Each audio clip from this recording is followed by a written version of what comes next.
Welcome to the Kumar Dev education. जानवर और जानवर। मोहन राकेश। स्कूल की नई मैट्रन का नाम अनिता मुखर्जी था और उसकी आंखें बहुत अच्छी थीं। पर वह आंट सैली की जगह आई थी, इसलिए पहले दिन बैचलर्स डाइनिंग रूम में किसी ने उससे खुलकर बात नहीं की। उसने जॉन से बात करने की कोशिश की तो वह हूँ हाँ में उत्तर देकर टालता रहा। मणि नानावती को वह अपनी चायदानी में से चाय देने लगी, तो उसने हल्का सा धन्यवाद देकर मना कर दिया। पीटर ने अपना चेहरा ऐसे गंभीर बनाए रखा जैसे उसे बात करने की आदत ही न हो। किसी तरफ से ली डॉलफट न मिलने पर वह भी चुप हो गई और जल्दी से खाना खाकर उठ गई।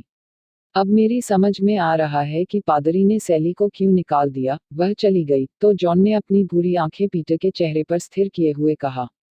पीटर की आंखें नानावती से मिल गईं। नानावती दूसरी तरफ देखने लगी। वैसे उनमें से कोई नहीं जानता था कि आंट सैली को फादर फिशर ने क्यों निकाल दिया। उसके जाने के दिन से ही जॉन मुंह ही मुंह बड़बड़ाकर अपना असंतोष प्रकट करता रहता था। पीटर भी उसके साथ दबे दबे कुड़ लेता था। चलकर एक दिन सब लोग पादरी से बात क्यों नहीं करते। एक बार हकीम ने तेज होकर कहा। जॉन ने पीटर को आंख मारी और वे दोनों चुप रहे। दूसरे दिन सुबह पादरी के सिर दर्द की खबर पाकर हकीम उसकी मिजाजपुरसी के लिए गया तो जॉन पीटर से बोला, ए देखा, पहुंच गया न उसके तलुवे सूंघने।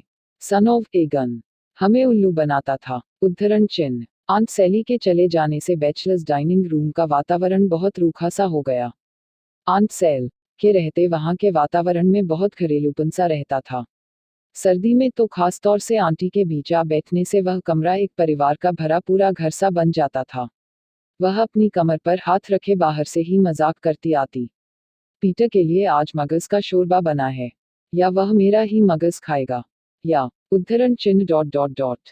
हो, मुझे नहीं पता था कि आज मणि इस तरह गजब ढा रही है। नहीं तो मैं भी जरा सच संवर कर आती। उद्धरण चिन्ह। ऐसे मौके पर पाल उसके सफेद बालों पर बंधे लाल या नीले फीते की तरफ संकेत करके कहता, आंटी यह फीता बांधकर तो तुम बिल्कुल दुल्हन जैसी लगती हो।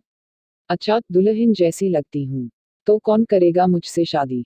तुम करोगे। और उसकी आंखें मिच जाती, होंठ फैल जाते और गले से छलछलाती हंसी का स्वर सुनाई देता।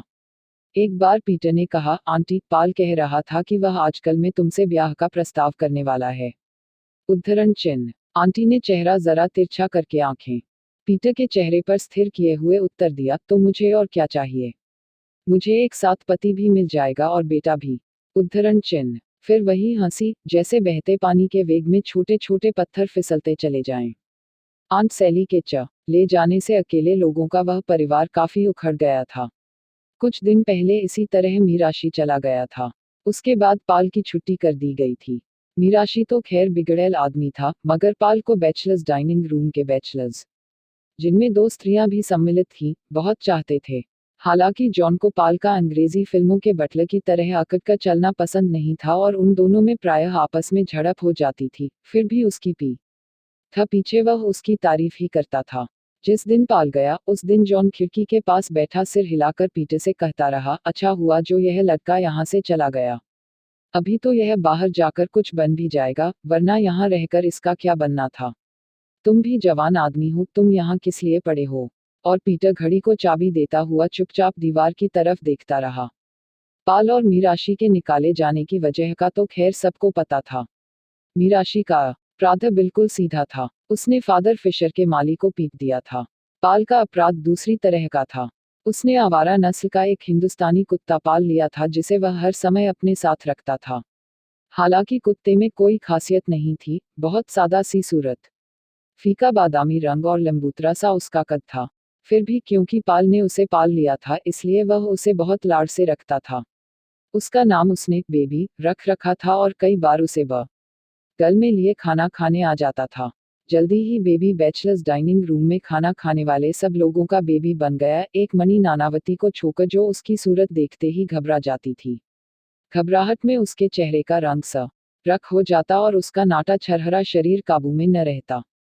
एक बार बेबी उसके हाथ में हड्डी देखकर उसके घुटने पर चढ़ने की कोशिश करने लगा तो वह घबराकर कुर्सी पर खड़ी हो गई और दोनों हाथ हवा में झटकती हुई चिल्लाने लगी, ओई ओई हिश go away, please pal, take him away, please. उद्धरण चिन्ह। पाल पुलाव का चम्मच मुंह के पास रोककर धूर्तता के साथ मुस्कुराया और बेबी को डांटकर बोला, चल इधर बेबी। इस तरह खानदान को बदनाम करता है। मगर बेबी को हड्डी का कुछ ऐसा शौक था कि वह डांट सुनकर भी नहीं हटा। वह नानावती की कुर्सी पर चका उसके जिस्म के सहारे खड़ा होने की कोशिश करने लगा। इस जद्दोजहद में नानावती कुर्सी से गिरने ही जा रही थी कि पाल ने जल्दी से उठकर उसे बगल से पकड़कर नीचे उतार दिया। फिर उसने बेबी को 2 चपत लगाई और उसे कान से खींचता हुआ अपनी सीट के पास ले आया। बेबी पाल की टांगों के आसपास मंडराने लगा। मेरा सारा ब्लाउज खराब कर दिया। उद्धरण चिन्ह। नानावती हांफती हुई रूमाल से अपना ब्लाउज साफ करने लगी। उसके उभार पर एकाध जगह बेबी का मुंह छू गया था। बेबी अब पाल के घुटने से अपनी नाक रगड़ रहा था। पाल ने उसकी पीठ सहलाते हुए कहा, नॉटी चाइल्ड। ऐसी भी क्या शरारत की इंसान एटिकेट तक भूल जाए। उद्धरण चिन्ह। जॉन पीटर की तरफ देखकर मुस्कुराया। नानावती भड़क उठी, देखो पाल, मुझे इस तरह का मजाक कतई पसंद नहीं। गुस्से से उसका पूरा शरीर तमतमा गया था। अगर वह और शब्द बोलती तो साथ रो देती। मगर उसे गंभीर देखकर भी पाल गंभीर नहीं हुआ। बोला, मुझे खुद ऐसा मजाक पसंद नहीं, मादाम। मैं इसकी हरकत के लिए बहुत शर्मिंदा हूँ। और उसके निचले होंठ पर हल्की सी मुस्कुराहट आ गई। नानावती क्षण भर रुंधे हुए आवेश के साथ पाल को देखती रही। फिर अपना नेपकिन मेज पर पटककर तेजी से कमरे से चली गई। उसके जाते ही जॉन ने अपनी भूरी आंखें फैलाकर सिर हिलाया और कहा, आज तुम्हारे सा था कुछ न कुछ होकर रहेगा। वह अब सीधी उस शुतुरमुर्ग के पास शिकायत करने जाएगी। कुतिया। उद्धरण चिन्ह। मगर नानावती ने कोई शिकायत नहीं की, बल्कि दूसरे दिन सुबह उसने पाल से अपने व्यवहार के लिए क्षमा मांग ली। जॉन को अपनी भविष्यवाणी के गलत निकलने का खेद तो हुआ, पर इससे नानावती के प्रति उसका व्यवहार पहले से बदल गया। उसने उसकी अनुपस्थिति में उसके लिए वेश्यावाचक शब्दों का प्रयोग बंद कर दिया। यहाँ तक कि एक दिन वह एटकिन सन के साथ इस संबंध में विचार करता रहा कि इतनी अच्छी और मेहनती लड़की को उसके पति ने घर से क्यों निकाल रखा है।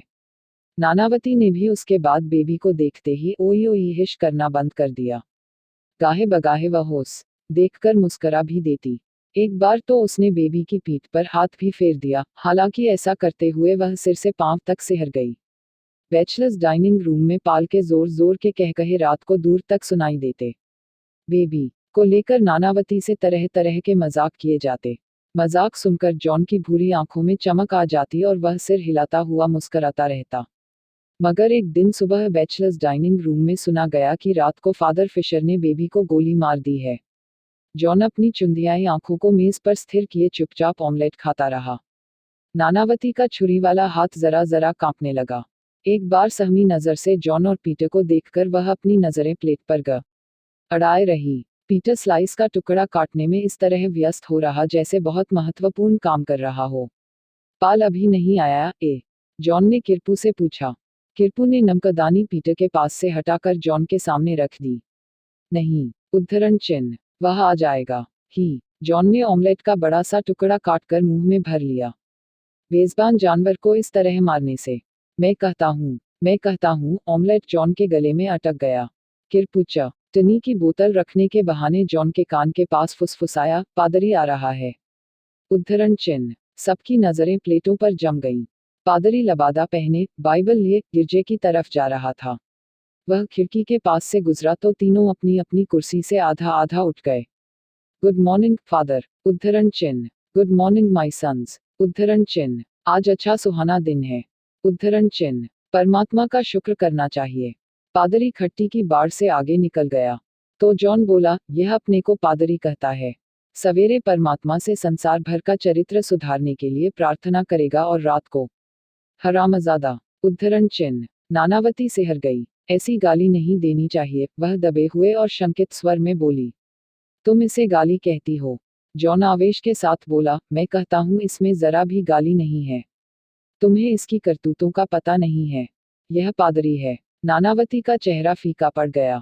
उसने शंकित नजर से इधर उधर देखा, पर चुप रही। जॉन के चौड़े माथे पर कई लकीरें खींच गई थी। वह बोतल से इस तरह चटनी उंडेलने लगा जैसे उसी पर अपना सारा गुस्सा निकाल लेना चाहता हो। पीटर सारा समय खिड़की से बाहर देखता रहा। डिंग डांग, डिंग डांग, गिरजे की घंटियां बजने लगी। नानावती जल्दी से नेपकिन से मुंह पोंछकर उठ खड़ी हुई और पल भर दुविधा में रहकर बाहर चली गई। चूहिया, कितना डरती है, जॉन बोला। मिसेज मफी एटकिंसन के साथ तक करती हुई खिड़की के पास से निकलकर चली गई। गिरजे की घंटियां लगातार बज रही थी। डिंग डांग, डिंग डांग, डिंग डांग। जॉन जल्दी जल्दी चाय के घूंट भरने लगा। जल्दी में चाय की कुछ बूंदें उसके गाउन पर गिर गईं। वह प्याली रखकर रूमाल से गाउन साफ करने लगा। गिरजे नहीं चल रहे? पीटर ने उठते हुए पूछा। जॉन ने जल्दी जल्दी 2-3 घूंट भरे और बाकी चाय छोकर उठ खड़ा हुआ। उनके दरवाजे से बाहर निकलते ही किरप और ईसर सिंह में बचे हुए मक्खन के लिए छीना झपटी होने लगी, जिसमें एक प्याली गिरकर टूट गई। हकीम और बैरों को आते देखकर ईसर सिंह जल्दी से पेंटी में चला गया और किरपू कपड़े से मेज साफ करने लगा।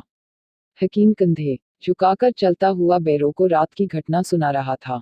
डाइनिंग रूम के पास आकर उसका स्वर और धीमा हो गया। यूसी, बेबी को डॉली के साथ देखते ही पादरी को एकदम गुस्सा आ गया और वह अंदर जाकर अपनी राइफल निकाल ला।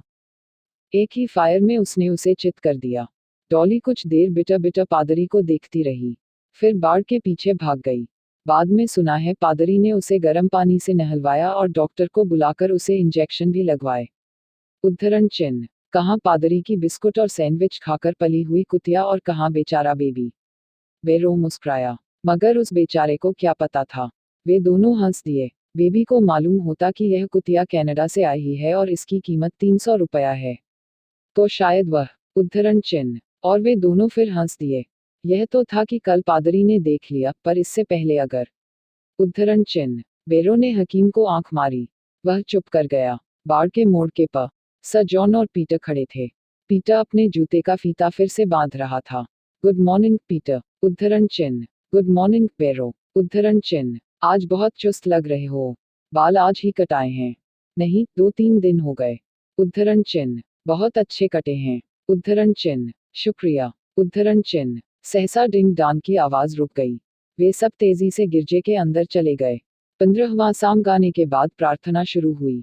सब लोग घुटनों के बल होकर आंखों पर हाथ रखे पादरी के साथ साथ बोलने लगे। उद्धरण चिन्ह डॉट डॉट डॉट।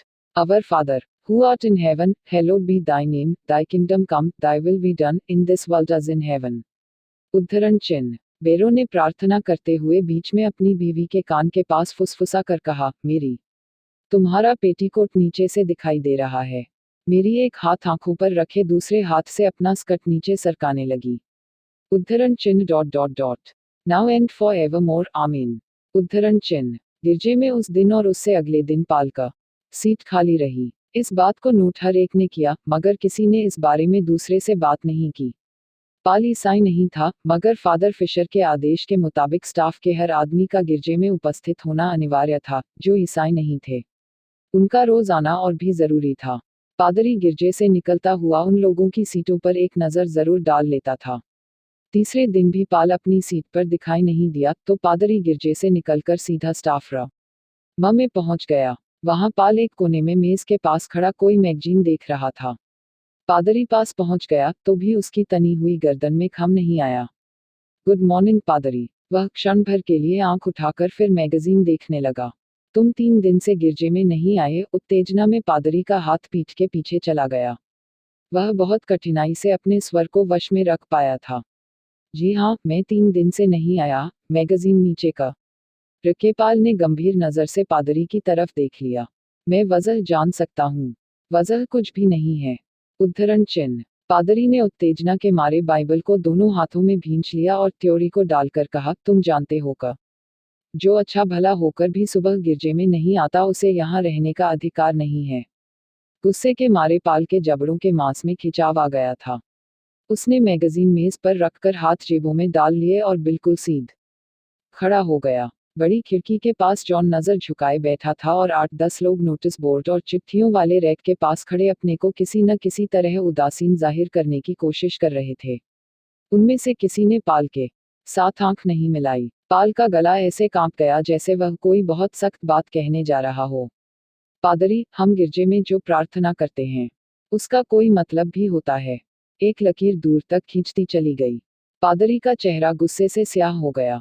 तुम्हारा कहने का मतलब है? उसके दांत भिंच गए और वाक्य उससे पूरा नहीं हुआ। नोटिस बोर्ड के पास खड़े लोगों के चेहरे फक पड़ गए।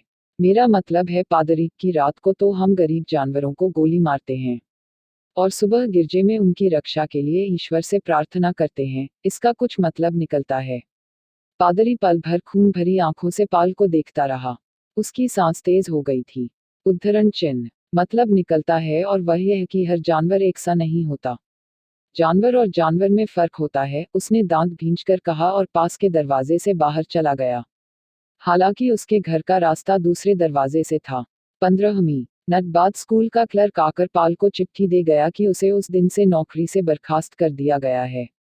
वह 24 घंटे के अंदर अपना क्वार्टर खाली करके चला जाए। यह पादरी नहीं, राक्षस है, जॉन मुंह में बड़बड़ाया। पीटर को उस दिन शहर में काम निकल आया, इसलिए वह रात को देर से लौटा। हकीम और बैरो खेल के मैदानों की जांच में व्यस्त रहे। नानावती को हल्का सा बुखार हो आया। पाल को चलते वक्त सिर्फ जॉन ही अपने कमरे में मिला। वह अपनी खिड़की में रखे गमलों को ठीक कर रहा था। जा रहे हो? उसने पाल से पूछा। हाँ, तुमसे गुड बाय कहने आया हूँ। जॉन गमलों को छोकर अपनी चारपाई पर जा बैठा। मैं जवान होता तो मैं भी तुम्हारे साथ चला चलता, उसने कहा। मगर मुझे यहाँ से निकलकर पता नहीं कब्र की राह भी मिलेगी या नहीं। मेरी हड्डियों में दम कम होता तो तुम देखते। उद्धरण चिन्ह पाल ने मुस्कुराकर उसका हाथ दबाया और उसके पास से चल दिया। Wish you best of luck.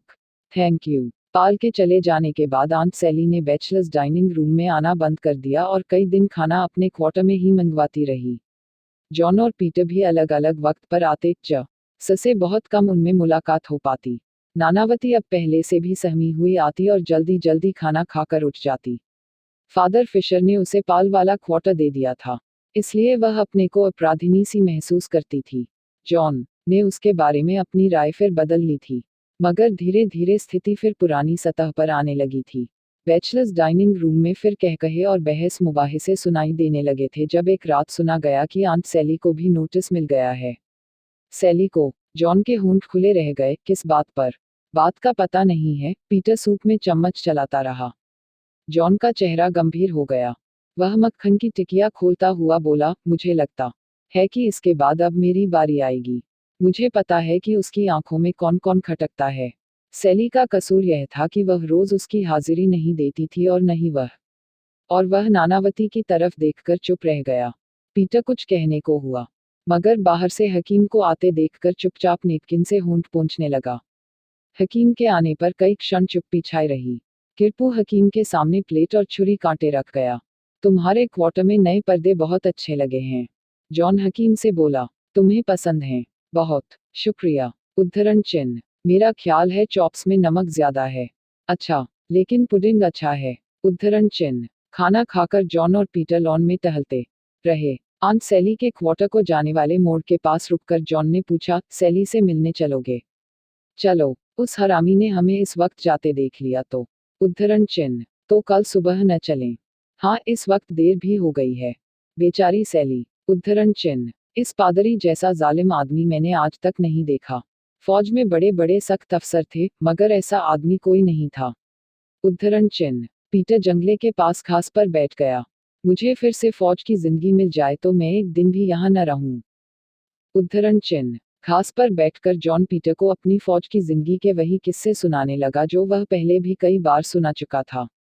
पूरी पूरी बोतल रोज रात को रम की एक पूरी बोतल मैं पी जाता था। मेरा एक साथी था जो पास के गांव से दो दो लड़कियों को ले आया करता था। कभी कभी हम रात को निकलकर उसके गांव चले जाते थे। अफसर लोग देखते थे मगर कुछ कह नहीं सकते थे। वे खुद भी तो यही कुछ करते थे। वह जिंदगी थी। यह भी कोई जिंदगी है। मगर पीटर उसकी बात न सुनकर बिना आवाज पैदा किए मुंह ही मुंह एक गीत गुनगुना रहा था। वैसे दिन फिर से मिल जाएं तो कुछ नहीं चाहिए। ऊपर देवदार की छतरियां हिल रही थी। हवा से जंगल साए साए कर रहा था। हॉस्टल की तरफ से आती पगडंडी पर पैरों की आवाज सुनकर जॉन थोड़ा चौंक गया। कोई आ रहा है? पीटर सिर उठाकर जंगले से नीचे देखने लगा। पैरों की आहट के साथ सीटी की आवाज ऊपर आती गई। बैरो है। उद्धरण चिन्ह यह भी एक हरामजादा है। उद्धरण चिन्ह पीटर ने उसका हाथ दबा दिया। अभी क्वार्टर में नहीं गए टैफी? बैरो ने अंधेरे से निकलकर सामने आते हुए पूछा। नहीं, यहाँ बैठकर जरा हवा ले रहे हैं। उद्धरण चिन्ह आज हवा काफी ठंडी है। 15-20 दिन में बर्फ पड़ने लगेगी। जॉन जंगले का सहारा लेकर उठ खड़ा हुआ। अच्छा, good night Peter. Good night Barrow. उद्धरण चिन्ह गुड नाइट। उद्धरण चिन्ह कुछ रास्ता पीटर और बैरो साथ साथ चलते रहे। बैरो चलते चलते बोला, जॉन अब काफी सठिया गया है, क्यों? इसे अब रिटायर हो जाना चाहिए। हाँ, पीटर के शरीर में एक सिहरन भर गई। मगर यह तो यहीं अपनी कब्र बनाएगा। नहीं, पीट। रा ने मुंह तक आई गाली होंठों में दबा ली। बेरो का क्वार्टर आ गया। अच्छा, गुड नाइट। उद्धरण चिन्ह। Good night. उद्धरण चिन्ह। सुबह नाश्ते के वक्त जॉन ने पीटर से पूछा, सैली चली गई? पता नहीं, पीटर बोला, मेरा ख्याल है अभी नहीं गई। उद्धरण चिन्ह। वह आ रही है। नानावती नेपकिन से मुंह पोंछकर उसे हाथ में मसलने लगी। जॉन और पीटर की आंखें झुक गईं। आंट सैली का रिक्शा डाइनिंग रूम के दरवाजे के पास आकर रुक गया। वह कंधे पर झोला लटकाए उतरकर डाइनिंग रूम में आ गई। Good morning everybody. उसने दहलीज लांघते ही हाथ हिलाया। गुड मॉर्निंग सैली। जॉन ने भूरी आंखें उसके चेहरे पर स्थिर किए हुए भारी आवाज में कहा। जो वह मुंह से नहीं कह सका, वह उसने अपनी नजर से कह देने की चेष्टा की। बस आज ही जा रही हो? नानावती ने डरे सहमे हुए स्वर में पूछा और एक बार दाएं बाएं देख लिया। आंट सैली ने आंखें झपकते हुए मुस्कुराकर सिर हिला दिया। मैं सुबह मिलने आ रहा था, पीटर बोला, मगर तैयार होने में देर हो गई। मेरा ख्याल था कि तुम शायद शाम को जा रही हो। उद्धरण चिन्ह। आंट सैली ने धीरे से उसका कंधा थपथपा दिया और उसी तरह मुस्कुराते हुए कहा, मैं जानती हूँ मेरे बच्चे। मैं चाहती हूँ कि तुम खुश रहो। उद्धरण चिन्ह। आंट, कभी कभार खत लिख दिया करना। पीटर ने उसका मुरझाया हुआ नर्म हाथ अपने मजबूत हाथ में लेकर हिलाया। आंट सैली की आंखें डब्बा आईं और उसने उन पर रुमाल रख लिया। अच्छा, गुड बाय, कहकर वह दहलीज पार करके रिक्शा की तरफ चली गई। गुड बाय सैली, जॉन ने पीछे से कहा। Good bye aunty. उद्धरण चिन्ह। Good bye. उद्धरण चिन्ह। आंट सैली ने रिक्शा में बैठकर उनकी तरफ हाथ हिलाया। मजदूर रिक्शा खींचने लगे। कुछ देर बाद नानावती ने कहा, किरपू एक बटर स्लाइस। उद्धरण चिन्ह। जॉन पीछे की तरफ देखकर बोला, मुझे चाय का थोड़ा गर्म पानी और दे दो। उद्धरण चिन्ह। पीटर जैम के डिब्बे में से जैम निकालने लगा। जिस दिन अनिता आई, उसी शाम से आकाश में सलेटी बादल घिरने लगे। रात को हल्की हल्की बर्फ भी पड़ गई। अगले दिन शाम तक बादल और गहरे हो गए। पीटर खेतानी गांव तक घूमकर वापस आ रहा था, जब अनिता उसे ऊपर की पगडी पर टहलती दिखाई दे गई। वह उस ठंड में भी साड़ी के ऊपर सिर्फ एक शाल लिए थी। पीटर को देखकर वह मुस्कुराई। पीटर ने उसकी मुस्कुराहट का उत्तर अभिवादन से दिया। घूमने जा रही हो? उसने पूछा। नहीं, यूं ही जरा टहलने के लिए निकल आई थी। उद्धरण चिन्ह। तुम्हें ठंड नहीं लग रही है? ठंड तो है ही, मगर क्वार्टर में बंद होकर बैठने को मन नहीं हुआ। उसने शाल से अपनी बाहें भी ढांप ली। तुम तो ऐसे घूम रही हो जैसे मई का महीना हो। उद्धरण चिन्ह। मेरे लिए मई और नवंबर दोनों बराबर हैं। मेरे पास ऊनी कपड़े हैं ही नहीं। वह फिसलन पर से संभलती हुई पगडंडी से उतरकर उसके पास आ गई। ऊनी कपड़े तो तुमने पादरी के दिन की रात के लिए संभा लकर रख रखे होंगे, तब तक सर्दी से बीमार न पड़ जाना। पीटर ने मजाक के अंदाज में अपना निचला होंठ सिकोड़ लिया। सच, मेरे पास इस शाल के सिवा और कोई ऊनी कपड़ा है ही नहीं, अनिता उसके साथ साथ चलती हुई बोली। सच पूछो तो यह भी प्रेजेंट का है। हमें उधर गर्म कपड़ों की जरूरत ही नहीं पड़ती। उद्धरण चिन्ह। तो परसों तक एक बयासा कोट सिला लो। परसों फादर का डिनर है। परसों तक? ओह, और वह मीठी सी हंसी हंस दी। क्यों, एक दिन में यहाँ अच्छे से अच्छा कोट सिल जाएगा। उद्धरण चिन्ह। मेरे पास इतने पैसे होते तो मैं यहाँ नौकरी करने ही क्यों आती। तुम्हें पता है, मैं 900 मील से यहाँ आई हूँ। उद्धरण चिन्ह। पीटर, या सिर्फ विकी? उद्धरण चिन्ह। मैं अपने घर में अकेली कमाने वाली हूँ। मेरी माँ पहले बटुए सिया करती थी, पर अब उसकी आंखें बहुत कमजोर हो गई हैं। मेरा छोटा भाई अभी पढ़ता है। उसके एम करने तक मुझे नौकरी करनी है। पीटर ने रुकक रह एक सिगरेट सुलगा लिया। बर्फ के हल्के हल्के गाले पड़ने लगे थे। उसने आकाश की तरफ देखा। बादल बहुत गहरा था। आज काफी बर्फ पड़ेगी, उसने कोट के कॉलर ऊंचे उठाते हुए कहा। चलो, तुम्हें तुम्हारे क्वार्टर तक छोड़ाऊं। तुम सी कॉटेज में हो ना? हाँ, चलो, मैं तुम्हें वहां चाय की प्याली बनाकर पिलाऊंगी। उद्धरण चिन्ह। इस मौसम में चाय मिल जाए तो और क्या चाहिए। वे सी कॉटेज को जाने वाली पगडंडी पर उतरने लगे। कोहरा घन हो जाने से रास्ता 10 कदम से आगे दिखाई नहीं दे रहा था। अनिता एक जगह पत्थर से ठोकर खा गई। चोट लगी? नहीं। उद्धरण चिन्ह। मेरे कंधे का सहारा ले लो। अनिता ने बराबर आकर उसके कंधे का सहारा ले लिया। जब वे सी कॉटेज के बरामदे में पहुंचे, तो बर्फ के बड़े बड़े गाले गिरने लगे थे। घाटी में जहां तक आंख जाती थी, बादल ही बादल भरा था। एक बिल्ली दरवाजे से सटकर कांप रही थी। अनीता ने दरवाजा खोला तो वह म्याऊं करके अंदर घुस गई। दरवाजा खुलने पर पीटर ने उसके सामान पर एक सरसरी नजर डाली। स्कूल के फर्नीचर के अलावा उसे एक टीन का ट्रंक और 2-4 कपड़े ही दिखाई दिए। मेज पर एक सस्ता टेबल लैंप रखा था और उसके पास ही एक या वक्त का फोटोग्राफ था। पीटर चारपाई पर बैठ गया। अनीता स्टोव जलाने लगी। चारपाई पर एक पुस्तक और आधा लिखा पत्र पड़ा था। पीटर ने पत्र जरा हटाकर रख दिया और पुस्तक उठा ली। पुस्तक पत्र लेखन के संबंध में थी और उसमें हर तरह के पत्र दिए हुए थे। पीटर उसके पन्ने उल्टने लगा। अनीता ने स्टोव जलाकर केतली चढ़ा दी। फिर उसने बाहर देखकर कहा, बर्फ पहले से तेज पड़ने लगी है। पीटर ने देखा कि बरामदे के बाहर जमीन पर सफेदी की हल्की तह बिछ गई है। उसने सिगरेट का टुकड़ा बाहर फेंका तो वह धुंध में जाते ही बुझ गया। आज सारी रात बर्फ पड़ती रहेगी, उसने कहा। अनीता स्टोव पर हाथ सेंकने लगी। बरामदे में पैरों की आहट सुनकर पीट रब बाहर निकल आया। जॉन भारी कदमों से चलता आ रहा था। ए पीटर, उद्धरण चिन्ह। हेलो टैफी, इस वक्त बर्फ में कैसे निकल पड़े? तुम्हारे क्वार्टर में गया था। तुम वहां नहीं मिले तो सोचा शायद यहाँ मिल जाओ। उद्धरण चिन्ह। और वह मुस्करा दिया। वैसे घूमने के लिए मौसम अच्छा है, पीटर ने कहा। वे दोनों कमरे में आ गए। अनीता प्यालियां धो रही थी। एक प्याली उसके हाथ से गिरकर टूट गई। ओह, उद्धरण चिन्ह। प्याली टूट गई। हाँ, 2 थी, उनमें से भी एक टूट गई। उद्धरण चिन्ह। कोई बात नहीं, सॉसर तो हैं, उनसे प्यालियों का काम चल जाएगा। पीटर फिर चारपाई पर बैठ गया। जॉन मेज पर रखे फोटोग्राफ के पास चला गया। फियांसे ए, अनीता ने मुस्कुराकर सिर हिला दिया। यह चिट्ठी भी उसी को लिखी जा रही थी। उद्धरण चिन्ह। जॉन ने चारपाई पर रखे पत्र की तरफ संकेत किया। पीटर पुस्तक का वह पृष्ठ पढ़ने लगा जिस पर से वह पत्र नकल किया जा रहा था।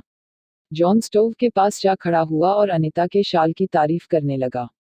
चाय तैयार हो गई तो अनीता ने प्याली बनाकर जॉन को दे दी। अपने और पीटर के लिए सॉसर में चाय डालती हुई बोली, हमारे घर में कुल 2 ही प्यालियां थी, वही मैं उठा लाई थी। आते ही एक टूट गई। उद्धरण चिन्ह। जॉन और पीटर ने एक दूसरे की तरफ देखकर आंखें हटा ली। यह सी कॉटेज है तो अच्छी, मगर जरा दूर पड़ जाती है। पीटर दोनों हाथों से सॉसर संभालता हुआ बोला, तुम पादरी से कहो कि तुम्हें डी या ई का तेज में जगह दे दें। वे दोनों खाली पड़ी हैं। उनमें 2-2 बड़े कमरे हैं। उद्धरण चिन्ह। अच्छा, अनीता बोली, वैसे मेरे लिए तो यही कमरा बहुत बड़ा है। घर में हमारे पास इससे भी छोटा एक ही कमरा है जिसमें हम 3 जने रहते हैं। उसमें से भी आधा कमरा मेरे भाई ने ले रखा है और आधे कमरे में हम माँ बेटी गुजारा करती हैं। अब मैं आ गई हूँ तो माँ को जगह की कुछ सहूलियत हो गई होगी। मैं अपनी माँ को बहुत प्यार करती हूँ। पहला वेतन मिलने पर मैं उसके लिए कुछ अच्छे अच्छे कपड़े भेजना चाहती हूँ। उसके पास अच्छे कपड़े नहीं हैं। पीटर और जॉन की आंखें पल भर मिली रहीं। जॉन का निचला होंठ थोड़ा सिकुड़ गया। चाय बहुत अच्छी है। उद्धरण चिन्ह। खूब गर्म है और फ्लेवर भी बहुत अच्छा है। रोज बर्फ पड़े तो मैं रोज यहाँ आकर चाय पिया करूँ। उद्धरण चिन्ह। पीटर के सॉसर से चाय छलक गई। सॉरी। उद्धरण चिन्ह। बर्फ और कोहरे की वजह से बाहर बिल्कुल अंधेरा हो गया था। बर्फ के गाले धफेन की तरह नी शब्द गिर रहे थे। जॉन और पीटर अनीता के क्वार्टर से निकलकर ऊपर की तरफ चले तो पगडंडी पर 2-2 इंच बर्फ जमा हो चुकी थी। अंधेरे में ठीक से रास्ता दिखाई नहीं दे रहा था, इसलिए जॉन ने पीटर की बाह पकड़ ली। अच्छी लड़की है ए, बहुत सीधी है। मुझे डर है कि यह भी कहीं नानावती की तरह। उद्धरण चिन्ह। रहने दो, तुम उसके साथ इसका मुकाबला करते हो। वह आई थी तो वह भी ऐसी ही थी। उद्धरण चिन्ह। मैं इसे इन लोगों के बारे में सब कुछ बता दूंगा। उद्धरण चिन्ह। जॉन को थोड़ी खांसी आ गई। वे कुछ देर खामोश चलते रहे। उनके पैरों के नीचे कच्ची बर्फ कचा-कचा करती रही। कुछ फासले से आकर टार्च की रोशनी उनकी आंखों से टकराई। पल भर के लिए उनकी आंखें चुंधियाई रहीं। फिर उन्होंने ऊपर से उतरकर आती आकृति को देखा।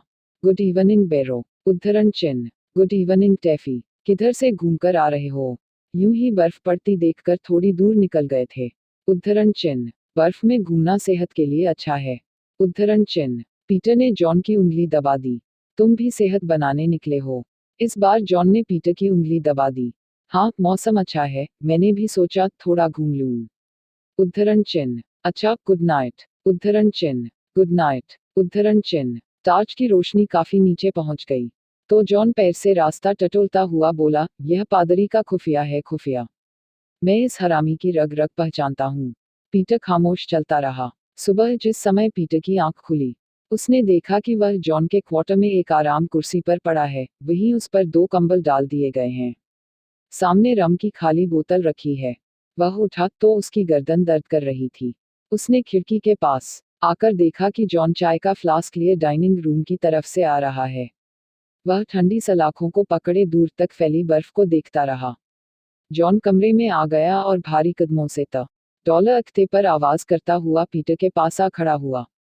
कुछ सुना ए? पीटर ने उसकी तरफ देखा। रात को पादरी ने उसे अपने यहाँ बुलाया था। उद्धरण चिन्ह। किसे? अनिता को। जॉन ने सिर हिलाया। उसकी आंखें क्षण भर पीटर की आंखों से मिली रहीं।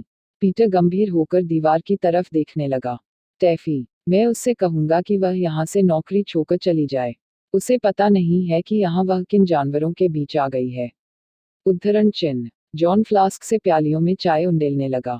उसमें खुददारी हो तो उसे आप ही चले जाना चाहिए। वह बोला, किसी के कहने से क्या होगा? कुछ नहीं। उद्धरण चिन्ह। हो या न हो, मगर मैं उससे कहूंगा जरूर। उद्धरण चिन्ह। तुम पागल हुए हो, हमें दूसरों से मतलब। वह अनजान बच्ची तो है नहीं। उद्धरण चिन्ह। पीटर कुछ न कहकर दीवार की तरफ देखता हुआ चाय के घूंट भरने लगा। अब जल्दी से तैयार हो जाओ, गिरजे का वक्त हो रहा है। उद्धरण चिन्ह। पीटर ने 2 घूंट में ही चाय की प्याली खाली करके रख दी। मैं गिरजे में नहीं जाऊंगा। उद्धरण चिन्ह। जॉन कुर्सी की बाह पर बैठ गया। आज तुम्हारी सलाह क्या है? कुछ नहीं, मैं गिरजे में नहीं जाऊंगा। उद्धरण चिन्ह। जॉन मुंह ही मुंह बड़बड़ाकर ठंडी चाय की चुस्कियां लेता रहा। 2 दिन की बर्फबारी के बाद फादर फिशर के डिनर की रात को मौसम खुल गया। डिनर से पहले घंटा भर सब लोग म्यूजिकल चेयर्स का खेल खेलते रहे। उस खेल में मणि नानावती को पहला पुरस्कार मिला। पुरस्कार मिलने पर उससे जो जो मजाक किए गए उनसे उसका चेहरा इतना सुर्ख हो गया कि वह थोड़ी देर के लिए कमरे से बाहर भाग गई। मिसेज मफी उस दिन बहुत सुंदर हैट और रिबन लगाकर आई थी, उसकी बहुत प्रशंसा की गई। डिनर के बाद लोग काफी देर तक आग के पास खड़े बातें करते रहे। पादरी ने सबसे नई मैट्रन का परिचय कराया। अनिता अपने शाल में सिकुड़ी सबके अभिवादन का उत्तर मुस्करा कर देती रही। एटकिंसन मिसेज मफी को आंख से इशारा करके मुस्कुराया। हिचकॉक अपनी मुस्कुराहट जाहिर न होने देने के लिए सिगार के लंबे लंबे कश खींचने लगा। जॉन उधर से नजर हटाकर हिचकॉक से बात करने लगा। तुम्हें तली हुई मछली अच्छी लगी? मुझे तो जरा अच्छी नहीं लगी। उद्धरण चिन्ह। मुझे मछली हर तरह की अच्छी लगती है, कच्ची हो या तली हुई।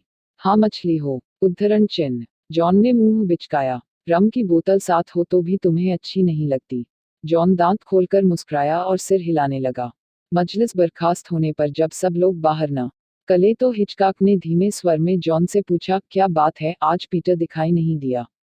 जॉन उसका हाथ दबाकर उसे जरा दूर ले गया और दबे हुए स्वर में बोला, उसे पादरी ने जवाब दे दिया है। पीटर को भी? जॉन ने सिर हिलाया। वह कल सुबह यहाँ से चला जाएगा। उद्धरण चिन्ह। क्या कोई खास बात हुई थी? जॉन ने उसका हाथ दबा दिया।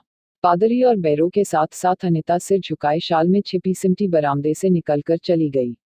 जॉन की भूरी आंखें कई गज उनका पीछा करती रहीं। यह आप भी गर्म पानी से नहाता है या नहीं? क्यों? बात हिचकॉक की समझ में नहीं आई।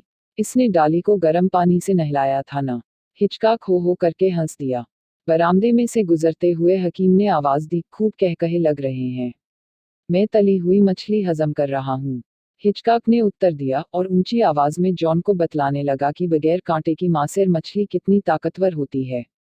सुबह जॉन, अनिता, नानावती और हकीम बैचलर्स डाइनिंग रूम में नाश्ता कर रहे थे जब पीटर का रिक्शा दरवाजे के पास से निकलकर चला गया। पीटर रिक्शे में सीधा बैठा रहा। न उसे किसी ने अभिवादन किया और न ही वह किसी को अभिवादन करने के लिए रुका। अनिता की झुकी हुई आंखें और झुक गईं। जॉन ऐसे गर्दन झुकाए रहा जैसे उस तरफ उसका ध्यान ही न हो। बैचलर्स डाइनिंग रूम में कई क्षण खामोशी छाई रही। सहसा पादरी को खिड़की के पास से गुजरते देखकर सब लोग अपनी अपनी सीट से आधा आधा उठ गए। Good morning father. उद्धरण चिन्ह। Good morning my sons. उद्धरण चिन्ह। कल रात का डिनर बहुत ही अच्छा रहा, हकीम ने चेहरे पर विनीत मुस्कुराहट लाकर कहा। सब तुम ही लोगों की वजह से है। मैं तो कहता हूँ कि ऐसे डिनर रोज हुआ करें। उद्धरण चिन्ह। पादरी आगे निकल गया तो भी कुछ देर हकीम के चेहरे पर वह मुस्कुराहट बनी रही। मेरे लिए उबला हुआ अंडा अभी तक क्यों नहीं आया? सहसा जॉन गुस्से से बड़बड़ाया। अनीता स्लाइस पर मक्खन लगाती हुई सिहर गई। किरपू ने एक प्लेट में उबला हुआ अंडा लाकर जॉन के सामने रख दिया। छील कर लाओ, जॉन ने उसी तरह कहा और प्लेट को हाथ मार दिया। प्लेट अंडे समेत नीचे जा गिरी और टूट गई। उधर गिरजे की घंटियां बजने लगी। Ding dong, ding dong, ding dong. Thanks for watching. Like, share and subscribe.